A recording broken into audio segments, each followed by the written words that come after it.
Hello friends, this is Anu. Welcome back to my channel excellence coaching. तो आज हम discuss करने वाले हैं रदरफोर्ड। ठीक है, तो देखते हैं रदरफोर्ड क्या होता है। Rutherford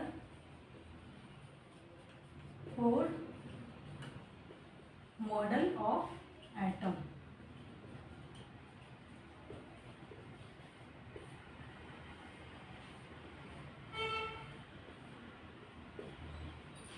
Rutherford model of atom, इसमें इन्होंने क्या कहा था। सबसे पहले रदरफोर्ड क्या चाहते थे, किस लिए उन्होंने ये एक्सपेरिमेंट किया। वो ये देखना चाहते थे कि इलेक्ट्रॉन्स जो है किसी भी एटम में किस तरह से अरेंज हैं। ठीक है, अरेंजमेंट देखना चाहते थे इलेक्ट्रॉन्स का। तो उसके लिए उन्होंने एक्सपेरिमेंट किया। इन्होंने क्या लिया, गोल्ड फॉइल लिया जो कि बहुत ही थिन था, 1000 नैनोमीटर थिन था। ठीक है, और क्या लिया इसमें इन्होंने, अल्फा पार्टिकल्स लिए। अल्फा पार्टिकल्स लिए जो कि हीलियम की तरह ही था, उसका 4 टाइम्स था हीलियम का। ठीक है, अल्फा पार्टिकल्स लिए। अब इन्होंने क्या किया, मान लो ये गोल्ड फॉइल्स के एटम्स हैं, छोटे छोटे एटम्स हैं, बहुत सारे एक दूसरे से ऐसे जुड़े हुए हैं।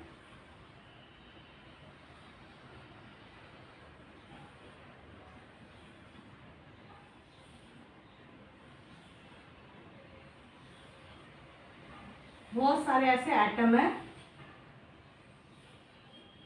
ठीक है, इनका है ये nucleus.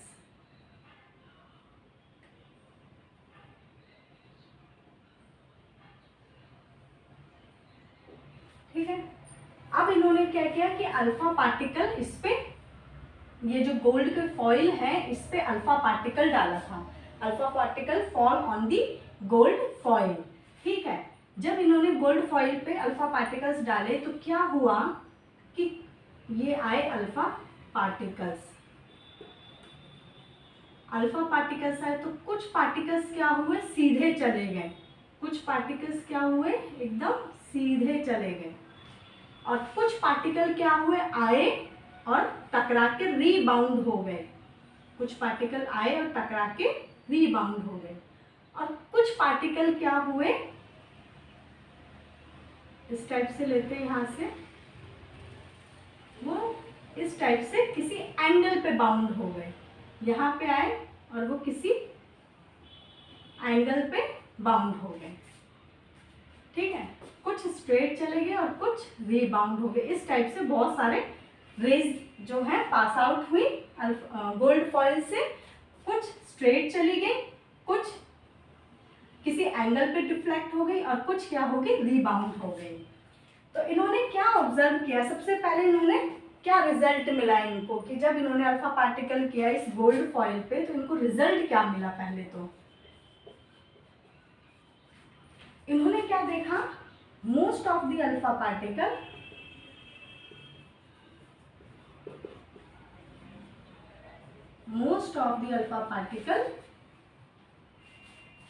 passed in straight line,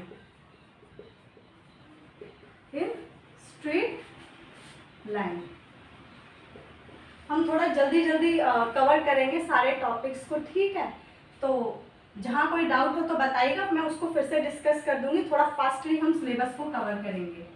तो इसमें क्या हुआ कि most of the alpha particle क्या हो गए, स्ट्रेट लाइन में चले गए। अभी इसका रीजन पता चलेगा कि स्ट्रेट लाइन में गए क्यों। सेकंड पॉइंट उन्होंने बोला कि most of the alpha particle gets deflected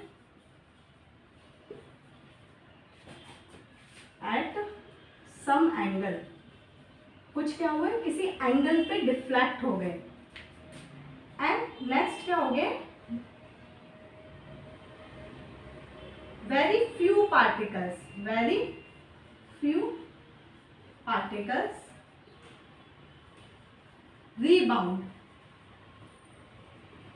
rebound का मतलब वो आगे नहीं गए, वहीं से बैक में आ गए। क्लियर है।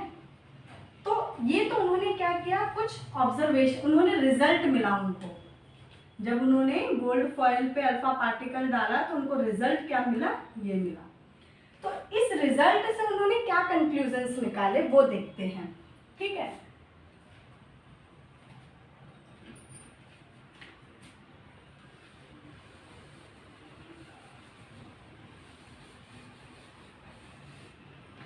कंक्लूजन क्या निकाला उन्होंने,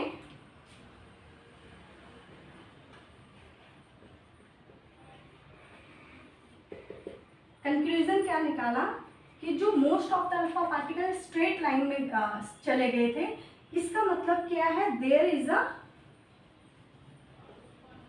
most of the space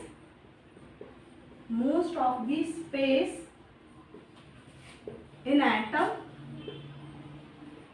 is empty, कि एटम में जो मोस्ट ऑफ द स्पेस क्या है, एम्प्टी है, खाली है, तभी वो स्ट्रेट लाइन में पास हो गया, कोई डिफ्लेक्शन नहीं हो पाया। सेकंड उन्होंने क्या बोला था कि वो किसी एंगल पे डिफ्लेक्ट हो गए, तो इसका मतलब क्या है कि there is a some positive charge, there is a some positive charge in very small amount,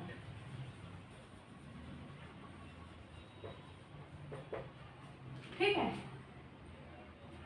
कि वहां पे कोई पॉजिटिव चार्ज है, कुछ एंगल क्या कुछ रेस क्या हुई थी, एक एंगल पे डिफ्लेक्ट हो गई थी, यानी कुछ पॉजिटिव है, बीच में कुछ है जो उस रेस को क्या कर दे रहा है कि डिफ्लेक्ट कर दे रहा है, वो भी बहुत ही स्मॉल अमाउंट में है।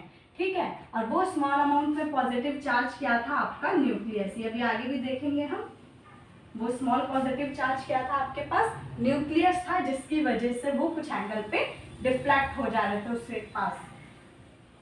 नेक्स्ट क्या है, नेक्स्ट क्या बोला था कि वो रिबाउंड हो जा रहे हैं, इसका मतलब वो डायरेक्टली न्यूक्लियस से टकराकर वापस आ जा रहे, वो आगे नहीं जा पा रहे। तो नेक्स्ट भी यही आपका था कि वहां पे कोई पॉजिटिव चार्ज है जो कि बहुत ही स्मॉल अमाउंट में है, इन very small amount in the centre, centre में है। ठीक है, कोई पॉजिटिव चार्ज है बहुत ही स्मॉल अमाउंट में जो कि सेंटर में लाइक करता है।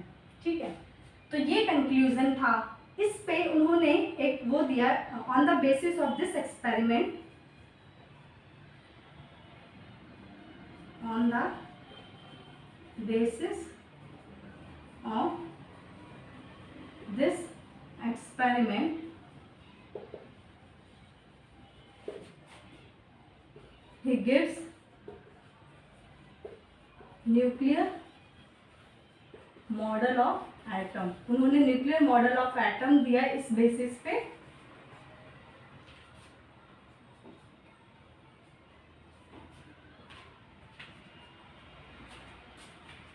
क्या बोला उन्होंने कि there is a some positive charge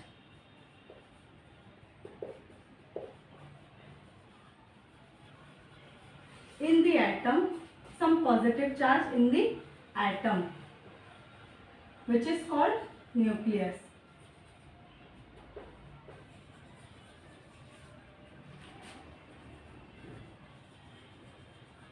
उन्होंने बोला इस एक्सपेरिमेंट के बेस पे कि कोई पॉजिटिव चार्ज है एटम में जिसे हम कहते हैं न्यूक्लियस। ठीक है, तभी वो रेस क्या हो रही है, डिफ्लेक्ट हो रही है। सेकंड पॉइंट उन्होंने क्या बोला,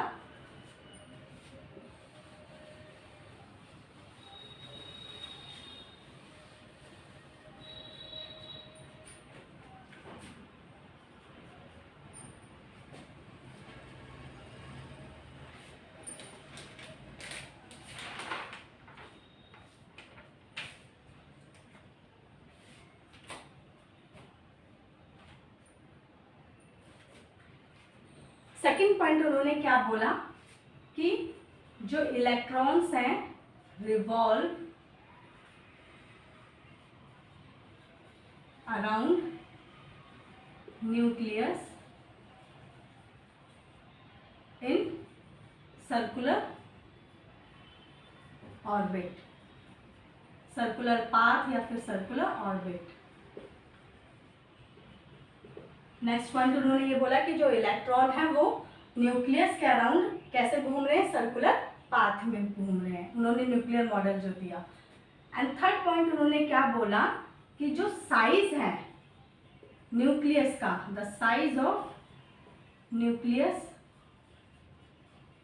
इज स्मॉलर देन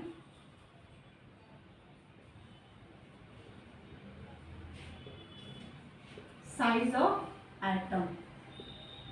ठीक है, न्यूक्लियस बहुत ही छोटा होता है, आपको पता है। तो जो न्यूक्लियस का साइज होता है वो साइज ऑफ एटम से क्या होता है, एटम तो बहुत बड़ा होता है, यानी एटम के साइज से क्या होता है, स्मॉल होता है। तो ये 3 पॉइंट उन्होंने न्यूक्लियर मॉडल ऑफ एटम के दिए रदरफोर्ड ने। ठीक है, तो ये था रदरफोर्ड। अब इसमें हम करते हैं कुछ ड्रॉबैक्स आई थी जो कि रदरफोर्ड पूरी तरह से एक्सप्लेन नहीं कर पाए थे। रदरफोर्ड ने क्या बोला था, उन्होंने यहाँ बोला ना कि इलेक्ट्रॉन क्या है, रिवॉल्व करता है न्यूक्लियस के अराउंड। ड्रॉबैक्स क्या थी इसकी,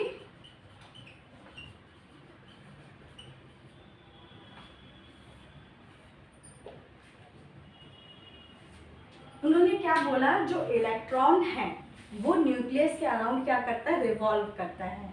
जब वो इलेक्ट्रॉन न्यूक्लियस के अराउंड रिवॉल्व करेगा तो क्या होगा, वो इलेक्ट्रॉन एक्सीलरेटेड हो जाएगा, एक्सीलरेशन हो जाएगी उसके अंदर। एक्सीलरेशन होने का क्या मतलब है, उसमें एनर्जी का लॉस होगा।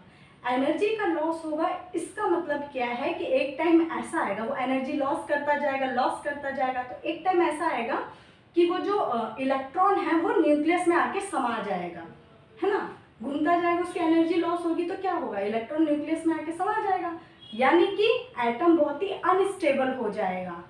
ठीक है, उन्होंने यही बोला कि इलेक्ट्रॉन जो है वो रिवॉल्व करता है। इस चीज़ को वो अच्छे से डिफाइन नहीं कर पाए कि एटम, उनके एक्सप्लेनेशन के अकॉर्डिंग तो एटम जो वो अनस्टेबल हो गया, जबकि हमें पता है एटम क्या होता है, स्टेबल होता है। तो इस चीज़ को वो एक्सप्लेन नहीं कर पाए थे। इस चीज़ को एक्सप्लेन फिर फर्दर किसने किया, Bohr's model of atom, Niels Bohr हैं जिन्होंने ये पूरी तरह एक्सप्लेन किया। तो नेक्स्ट यूनिट में हम करेंगे नील्स बोर्स, जो कि बहुत ही इंपॉर्टेंट टॉपिक्स है, उसमें फुल क्वांटम नंबर सब कुछ आएगा। आज के लिए इतना ही, थैंक यू।